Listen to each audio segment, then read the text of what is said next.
Hi everyone, this is Tori, and today I'm sharing my very first scrapbooking process video. This is something I've wanted to do for a really long time, but I just haven't had the courage to do it, so I'm excited to share it with you today. I'm just showing you the photo that I'm going to be using today. It's a photo of my sister and my dad, and it was taken last year, and my sister has been away for the last 11 months in Kenya as a missionary.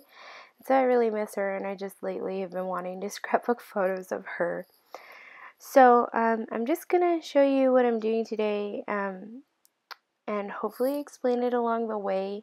I started by taking a 1/2-inch strip of paper off of each of the sides of this white, I think it's Nina white cardstock. And I really want to use up some of my scraps before I get my next studio calico kit. And it's something I like to do at least once a month, but also at the beginning of the year is like use up a bunch of my scraps. And I keep my scraps in this red cookie tin, and I just have tons of scrap paper in there. And I usually don't keep everything, but I keep papers that I like or think I'll use again, or big pieces. And so what I started with today was I started by pulling out all of my pinks and reds pieces of scrap paper, and I just pull them all out and make a huge pile of them. I sort of have an idea of where I'm going with this layout, although I haven't pre-planned it, so hopefully it'll be okay in the end. I really do like the way it turned out, and I'm excited to share this as a process video with you. So I started by pulling out all of those papers, and I can't really tell you where the papers come from because I'm not really sure. Some of them come from Studio Calico Kit, some come from my stash. They just come from all different places. So this would be an easy thing for you to do to use up some of your scraps. And you don't even have to use scraps. You could just choose 3 or 4 like 12 by 12 pattern papers that you like and that you think coordinate, and use those. But when you see what I do with these scraps, you might be scared to do this to your 12 by 12s, but I don't know. So what I'm going to do is I'm going to do something I've done before, but I really like the technique. What I'm going to do is I'm going to rip little tiny pieces or chunks out of the paper, and most of the chunks they're different sizes. They're probably about 1 inch by 1 inch maybe, but they're different sizes and different shapes, and I just literally rip it out of the paper all 4 sides, and then I use my hot glue gun and I glue it down. And you might notice I'm going to speed this up a little bit just because it can get sort of timely to do this. But I just go through the scrap papers and I rip little pieces out of them and I glue them to the paper. And I don't really have any system or anything here. I'm just sort of gluing them down all over the paper and overlapping them and trying not to use the same color right next to each other. Sorry, I didn't notice it's sort of out of the frame here. So I'm speeding it up a little bit just because this is a big process, and I'm going to skip parts too because this took me a long time. So don't be terrified. This is a fun project to do, to use up your scraps. It will take time and lots of it, but I just sat and watched Pretty Little Liars while I did it. So stick on your TV show and rip them out. Now, at first I was ripping one piece out of a paper and then grabbing a new paper and doing that, but I found that actually was taking a really long time, and I'm fine with it projects taking a long time because that's just the way I am. So what I ended up doing after a little while was ripping out 3 or 4 or 5 or more pieces out of the scrapbooking paper and then gluing them down all over the place. And that definitely went a lot faster than what I was doing before. But in the end, I get even smarter than this. I just make a pile of ripped up pieces and then mix them up and then glue them down. So if you were going to do that, that's probably the best way to do it. It's a lot faster than ripping one piece and gluing it, ripping it one piece. I know this is sort of like a really crazy project to do, to just cover a whole entire background with scrap paper ripped up into tiny pieces. But, you know, Scrapbooking for me is for fun, and I do it as a relaxing thing, and I usually do it while I'm watching TV. And after a long, hard day at work, like, this is how I relax. So I don't even mind that projects take me a couple hours. Like, ripping up and tearing this up and covering the whole entire background probably took me an hour on this one, but I have done this project before where I did sort of a gradient effect and sort of a rainbow thing, and that took 2 hours just because I was trying to be more careful about the colors I was using and fitting in a certain space. But I love the way this project ends up, so I think it's totally 100% worth it. Anyways, I want to tell you a little bit about the photo while you watch me glue down paper. The photo was taken a year ago, and it's a selfie that my sister took of her and my dad, and I actually stole it off her Instagram. I just love the photo. It's actually a lot larger than what you saw at the beginning, but I decided to just crop it a little bit because I just really wanted their faces, and I knew I wanted to use the photo when I saw it. I just was like, I have to find the perfect layout for this. And one of the things about my sister and my dad is they're really similar. They're both hilarious. They're so funny. And they're both goofy and stubborn and sweet. And they're just both very similar people. So when I saw this photo, I was like, oh, I have to make a layout of this. Oh, one thing I forgot to mention at the beginning is, since it's my first process video, I'm not really sure how to do the lighting, and most of my scrapbooking pages I make at nighttime, so there's really bad shadows, so I'm really sorry about that. Hopefully, over time I can figure out how to fix this. So here I go, finishing it up. I had some extra scraps, but that's okay, I just threw them out, because whatever, they were scraps in the first place, so I don't feel bad about it. I did overlap the edges because I really wanted it to be a nice clean look, so I grabbed my scissors and I chopped off the edges just to make it really straight. And now I'm going to decide what paper to back it in because remember I cut off the edges. And at first I thought I wanted to use a pink paper, and then I was like, no, white. But I didn't like it. And then I grabbed this darker paper. What is that called? I can't think of the word. This darker cardstock, and decided to use that just because I think it makes the ripped paper effect pop a little more. And I love using my hot glue gun for two reasons. It adds dimension, and it's also a really great way to secure things down, and also because I'm out of adhesive. So I have to use my hot glue gun. I only have like a teeny tiny bit of adhesive left, so I'm going to use that for the photo because it's not really good to glue down photos with hot glue, but the rest of this layout is going to be made using hot glue gun. And if you're wondering, I probably used up about 8 glue sticks on this entire layout, just because I used a lot of glue.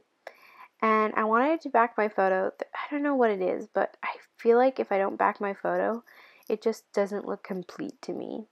So I grabbed, I think 3 or 4 pieces of book paper, and was like, this is the perfect way to back my photo.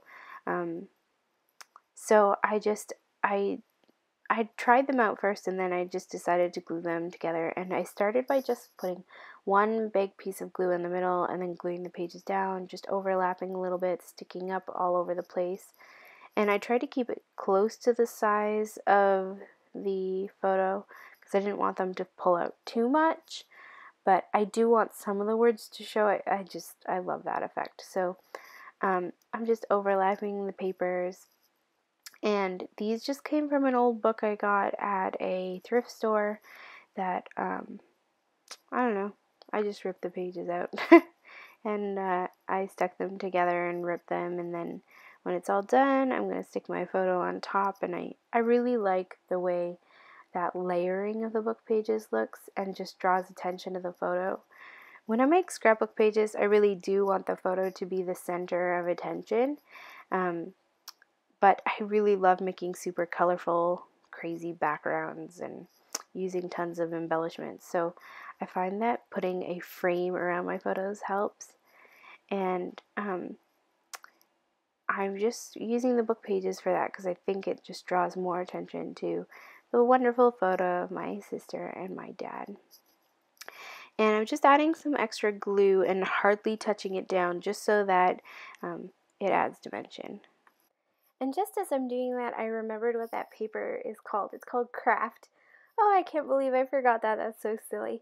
But anyways, the cardstock that I used behind the ripped up papers is Craft cardstock. And I just received it in a Studio Calico kit a little while ago. And I'm adhering my photo with just some regular adhesive and trying to decide where to put it on the page. And in the end, I decided to put it in the bottom right-hand corner. And I just adhere that with some more hot glue. And I lightly stick that down just because I don't want it to be too flat. I like the dimension.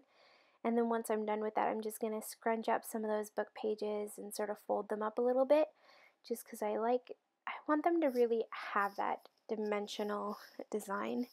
And then I'm going to work on my embellishments. I've had this floral paper from Studio Calico, a Studio Calico kit, for a long time now, and I just haven't been able to use it just because I love the flowers so much. I couldn't bring myself to cover them. So I finally figured out how I'm going to use them. I'm going to cut them out and use them as embellishments. And this paper is actually a basic gray design exclusively for Studio Calico.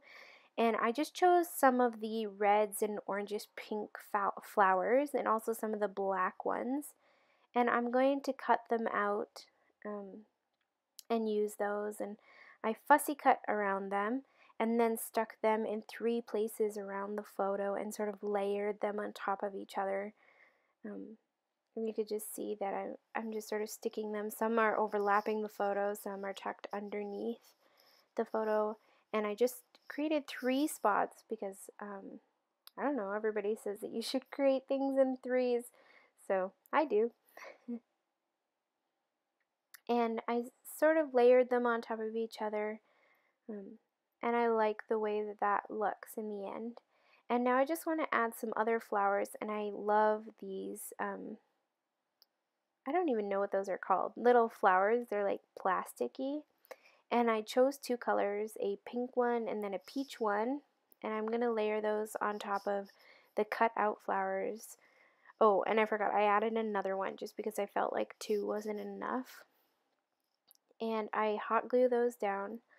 They add a lot of height to your album pages, but they just look so cute. And buttons, because I love buttons. There's like 3 embellishments that I love to pieces. I love doilies, and I love buttons and sequins. And on almost every single layout, I use at least one of those. On this one, I'm going to use buttons and sequins, which you'll see in just a few minutes. And these buttons are from the Color Theory line over at Studio Calico. They have them on sale, and so I picked up a ton of them. And I'm going to be using this wood veneer that says Joy, but it was sort of like a light white color, which I didn't really like.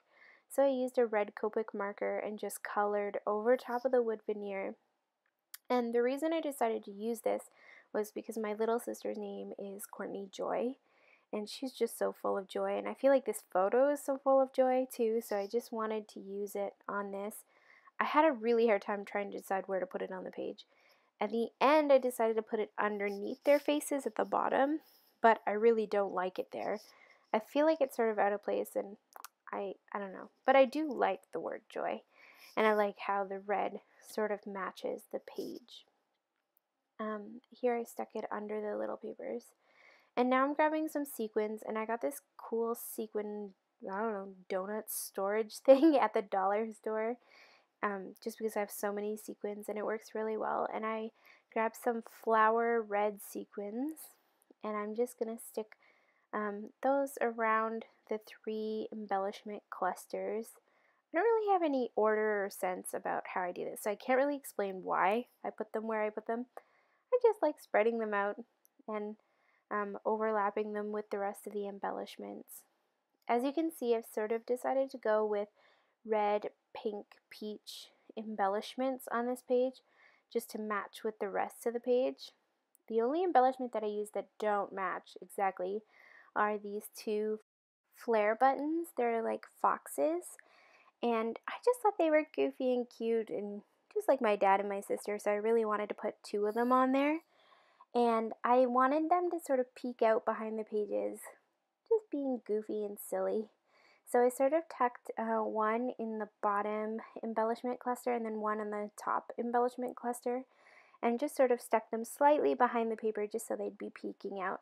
Now there really isn't anywhere on the page for journaling, so I wanted to figure out how to add that.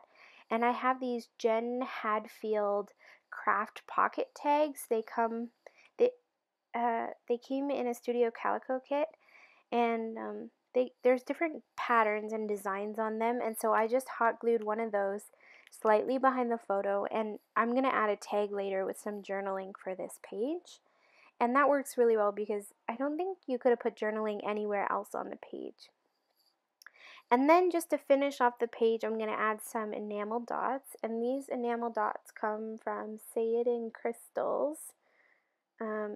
They're just pink peach enamel dots, and I just sort of put them all over the place with no rhyme or reason, just in each of the embellishment clusters, and mix up the sizes too, some big, some medium, some small, and put them on the page, and I think they're just a great finishing touch to this page here.